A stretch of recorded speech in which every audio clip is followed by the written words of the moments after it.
Section 4 involves cylinder head inspection. At this point, the cylinder heads are inspected and checked for cracks by the use of magnetic particle inspection or pressure testing. Magnetic particle inspection consists of sprinkling a colored magnetic powder throughout the casting and magnetizing the casting to check for trails that would indicate a crack. Aluminum heads cannot be tested with magnetic particle inspection. Aluminum heads or cast iron heads and blocks suspected of having an internal leak are placed on a pressure tester and pressurized to 40 pounds. We then spray the casting with a soap water solution to determine if there is an internal or external leak. In the event a cast iron head has a crack, we are capable of repairing some cracks with an iron-tight plug method. Some aluminum heads are repairable by use of an aluminum heliarc method. Station 5 involves cylinder head, guide, and seat machining. The casting is mounted on the cradle of one of our two guide and seat machines. The purpose of this machine is to replace guides and to cut seats or replace them. The cutting of a seat assures a perfect finish and angle. Years ago, seats were ground with a stone, but due to stone wear, it created a non-perfect angle and non-consistent finishes. Another huge advantage of cutting seats is the air cleanliness. All valves are then placed in our glass bead machine.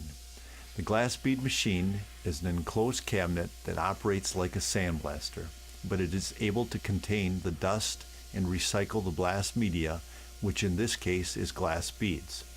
The glass bead, when sprayed at high pressure at the head of the valves, quickly removes all carbon. The valves, after blasting, are then taken to our valve refinish area.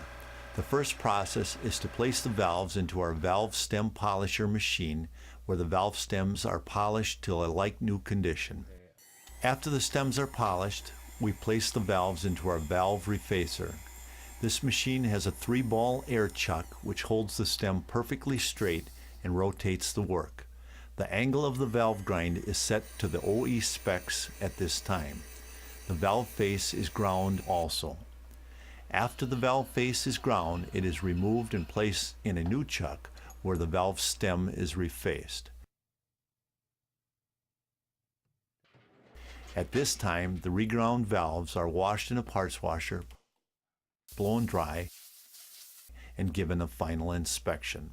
The valves are now ready for installation into the cylinder head. To ensure a complete and professional cylinder head recondition, most heads will need to be resurfaced back to manufacturer's original equipment specifications. A general rule is when the head has a warpage of 0.003 to 0.004 or greater, it must be resurfaced. For newer engines with MLS, multi-layered stainless steel head gaskets, the tolerance is less. The process involves mounting and leveling the head on our resurfacing equipment. The bed of the machine traverses while the dry diamond cutter head rotates to complete the resurfacing on the face of the head. The end result is a perfect finish that, when properly torqued, will assure a proper head gasket seal. The cylinder head is now placed in a finished wash jet wash machine. The head is placed on a cradle, rotated, and spray nozzles spray hot biodegradable wash to give the casting its final cleaning to remove any dust that may remain. The cylinder head, valves, and remaining clean parts are taken into the assembly room. The assembly room is a separate, sealed clean room. In the assembly room, all cleaned work is set for final assembly. All parts are checked and then assembled to complete the job. Clearances are checked at this time. For final completion, the heads are packaged, tagged, and placed into the plastic storage bag. Work is now ready for final billing, pickup, or delivery. Thank you for taking the Weaver Auto Parts Machine Shop tour today.